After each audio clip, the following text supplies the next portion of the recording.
یہ بات تب کی ہے جب میں اپنے شوہر کے ساتھ اپنے دیور کے گاؤں میں رہنے کے لیے آئی تھی۔ میرا دیور بہت امیر خاندان سے تھا۔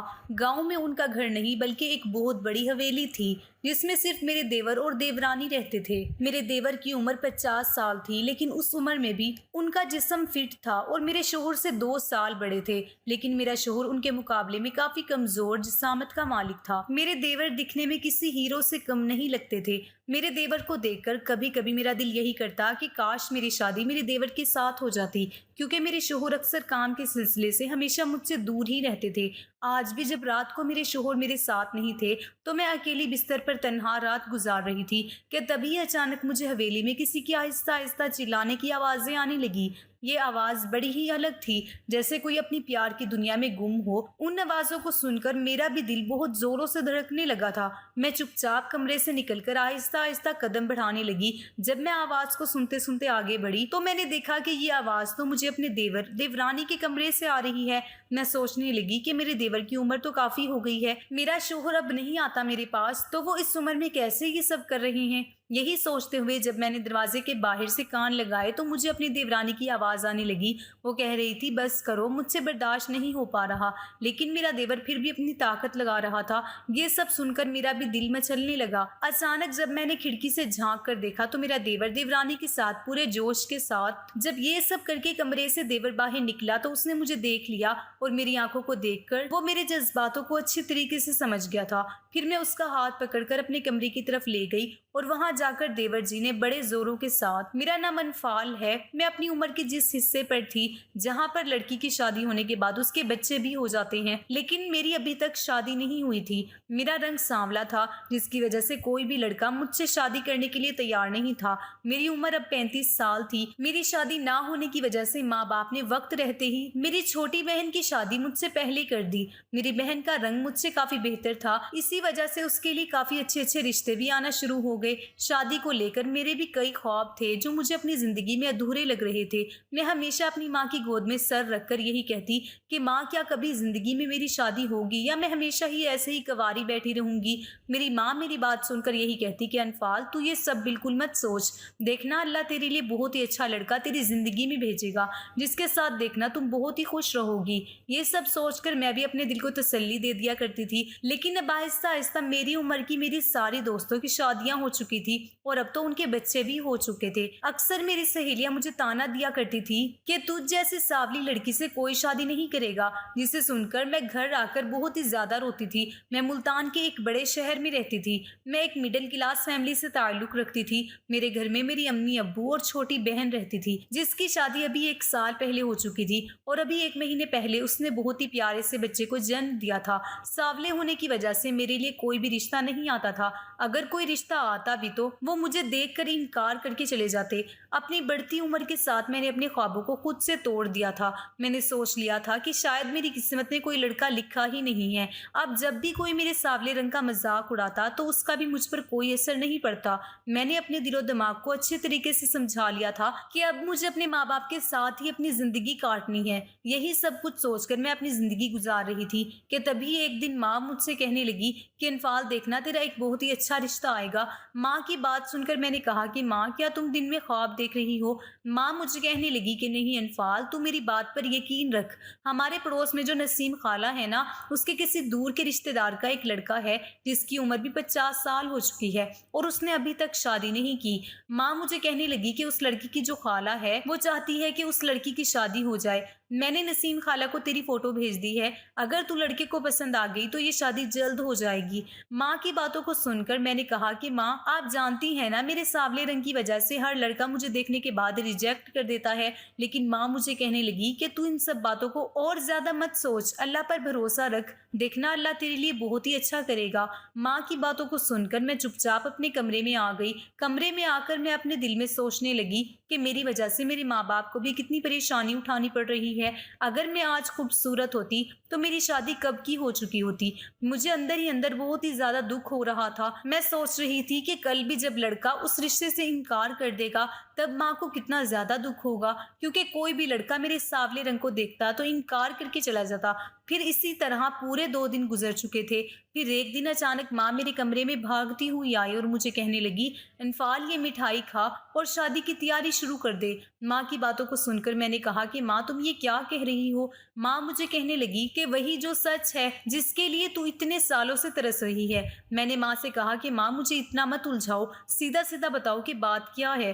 ماں مجھے کہنے لگی کہ میں نے پرسوں تجھے ایک لڑکے کے بارے میں بتایا تھا جس کی عمر 50 سال ہو چکی ہے۔ یہ سن کر میں نے ماں سے کہا کہ ہاں۔ ماں مجھے کہنے لگی کہ وہی لڑکے نے تجھے دیکھ کر شادی کے لیے ہاں کر دی ہے، اور یہ کہتے ہی ماں خوشی سے جھوم اٹھی۔ لیکن میں دل ہی دل میں سوچ رہی تھی کہ آخر اس لڑکے نے شادی کے لیے ہاں کیوں کی۔ ماں میرے منہ میں مٹھائی ڈالتے ہی کمرے سے باہر چلی گئی اور گھر میں سب کو مٹھائی بانٹنے لگی۔ میں بستر پر بیٹھ کر یہی سوچ رہی تھی کہ اس لڑکے نے میرا چہرہ دیکھا بھی ہے یا نہیں۔ میں بہت ہی زیادہ پریشان ہو رہی تھی کہ تبھی اچانک ماں دوبارہ میرے کمرے میں آئی اور اس کے کان پر فون لگا تھا اور وہ فون پر بس ہاں ہاں میں ہی جواب دے رہی تھی، اور پھر فون رکھتے ہی مجھے خوشی سے کہنے لگی کہ انفال دیکھ، اللہ نے تیری سن لی۔ پہلے تو لوگ اس رشتے کے لیے انکار کر دیتے تھے، لیکن اب دیکھ لڑکا تو شادی کے لیے بے قرار ہو رہا ہے اور اس نے 2 دن کے اندر ہی شادی کرنے کے لیے کہا ہے۔ ماں کی ساری باتیں سن کر میں نے ماں سے کہا کہ ماں لڑکا کہیں لنگڑا لولا تو نہیں ہے؟ آپ نے اس لڑکے کو دیکھا ہے؟ تو ماں مجھے کہنے لگی کہ میں نے اس کی فوٹو دیکھی تھی، اچھا بھلا ہے وہ، اور میں نے یہ بھی سنا ہے کہ وہ یہ شادی اپنی اس خالہ کے کہنے کی وجہ سے کر رہا ہے اور اس کے آگے پیچھے کوئی بھی نہیں ہے، اور اس کا ایک چھوٹا بھائی ہے جو کہ گاؤں میں رہتا ہے جس کی شادی بہت ہی پہلے ہو چکی تھی۔ تیرے لیے یہ بہت ہی اچھا رشتہ آیا ہے، تجھے نہ ہی پیسوں کی کوئی پریشانی اٹھانی پڑے گی اور نہ ہی تیرے ساس سسر ہیں جو تجھے تنگ کریں گے۔ ماں کی ان ساری باتوں کو سن کر میرے دل میں بھی اب ہلکی سی خوشی ابھرنے لگی تھی۔ مجھے بھی لگنے لگا تھا کہ شاید اللہ نے میری آج سن لی ہے۔ کہتے ہیں نا، جب ہم کسی چیز کے پیچھے شدت سے بھاگتے ہیں تو وہ ہمیں نہیں ملتی، اور جب ہم اسے چھوڑ دیتے ہیں تب یہ چیز ہمارے سامنے آ کر کھڑی ہو جاتی ہے۔ میری بھی زندگی میں یہی سب کچھ ہو رہا تھا۔ اب میں اپنی زندگی میں بہت ہی خوش تھی۔ مجھے ایسا لگ رہا تھا کہ میں اپنی زندگی میں جو چاہتی تھی وہ مجھے آج مل رہی ہے۔ پھر شام کو لڑکے والے کی طرف سے شادی کا جوڑا بھی بھیج دیا گیا۔ تب میں نے لڑکے کو دیکھا تھا۔ وہ لڑکا تو دکھنے میں مجھے فٹ نظر آ رہا تھا، بس اس کی عمر مجھ سے بہت زیادہ تھی۔ ویسے دیکھا جائے تو عمر تو میری بھی کافی بڑھ گئی تھی۔ اس لڑکے نے مجھ سے زیادہ بات چیت تو نہیں کی، لیکن اس کے ساتھ اس کی خالہ تھی۔ وہ مجھے دیکھ کر بہت ہی خوش ہو رہی تھی، وہ میری نظر بھی اتار رہی تھی۔ لڑکے کا نام عارف تھا۔ اس کی خالہ بتانے لگی کہ عارف خاندانی کاروباری ہے جس میں وہ ہمیشہ بہت ہی زیادہ مصروف رہتا ہے۔ اس کے ماں باپ کی موت بچپن میں ہی ہو چکی تھی، میرے علاوہ اس کو کوئی دیکھنے والا بھی نہیں ہے۔ کام کاج میں وہ اتنا زیادہ گم ہو چکا ہے کہ اس نے اپنی زندگی پر بھی بالکل دھیان نہیں دیا، اسی وجہ سے اس کی عمر اتنی بڑھ گئی ہے۔ عارف کو دیکھ کر یہ اندازہ بالکل لگایا نہیں جا رہا تھا کہ سچ میں اپنے کام کاج میں بہت ہی زیادہ بزی رہتا ہے، کیونکہ جب سے وہ گھر پر آیا تھا تب سے وہ فون پر ہی زیادہ بزی تھا۔ اس نے تو مجھ سے بھی زیادہ بات چیت نہیں کی، لیکن ہم دونوں کا نمبر ایکسچینج ہو گیا تھا۔ پھر میری فیملی اور عارف کی خالہ نے شادی کا دن فکس کر دیا گیا، اور اگلے ہی 4 دن کے بعد یہ شادی کی تاریخ رکھی گئی۔ یہ شادی بڑی ہی دھوم دھام سے کی گئی تھی۔ میرے گھر میں تو پوری خوشی کا ماحول بنا ہوا تھا۔ میری بہن، میرے ماں باپ سب بہت ہی زیادہ خوش تھے۔ شادی کو لے کر میں نے بہت سے خواب سجائے تھے، آج وہ میرے پورے ہونے والے تھے۔ سہیلی نے بھی مجھ سے سہاگرات کی محبت کے بارے میں اچھے سے بتا دیا تھا۔ ان سب باتوں کو سن کر میرے اندر کی بے قراری اب بڑھنے لگی تھی۔ صدیوں کی جو میری چاہت تھی آج وہ پوری ہونے والی تھی۔ اتنے سالوں کے بعد آج میں لال جوڑا پہن کر اپنے آپ کو آئینے میں دیکھ رہی تھی۔ میری ماں تو مجھے دیکھتے ہی رونے لگی، کہنے لگی میں اللہ کے آگے بہت ہی دعا کرتی تھی کہ تیری شادی ہمارے جیتے جی ہو جائے، پر دیکھو آج اللہ نے میری یہ دعا بھی پوری کر دی۔ اللہ جو کرتے ہیں وہ ہمیشہ اچھے کے لیے کرتے ہیں۔ میں نے ماں کی آنکھوں سے آنسو پہنچے اور ہم دونوں ماں بیٹی گلے لگ کر خوب رونے لگی۔ تبھی میری چھوٹی بہن بھی پیچھے سے آئی اور کہنے لگی امی آج رونے کا دن نہیں ہے، آج تو بلکہ خوش ہونے کا دن ہے۔ پھر مجھے نکاح کے لیے بٹھایا گیا۔ عارف میرے بغل میں بیٹھا ہوا تھا، اس کی آنکھیں جھکی ہوئی تھی، اور پھر کچھ دیر بعد میرا نکاح اس کے ساتھ ہو گیا۔ آج میری اتنے سالوں کی جو تمنا تھی وہ پوری ہو گئی تھی۔ گھر سے رخصت ہو کر جب میں اپنی سسرال پہنچی تو وہاں پر میں ان کے اتنے بڑے گھر کو دیکھ کر دنگ رہ گئی۔ گھر پر اس کی خالہ نے میرا استقبال کیا تھا اور اس کے کچھ رشتہ دار تھے۔ پھر خالہ نے میرا ہاتھ پکڑ کر مجھے عارف کے کمرے تک لے گئی اور مجھے کہنے لگی کہ یہ گرم دودھ کا گلاس اپنے شوہر کو دے دینا، یہ ان کی ایک رسم ہوتی ہے۔ میں ان کی خالہ کی بات سن کر تھوڑا شرما گئی تھی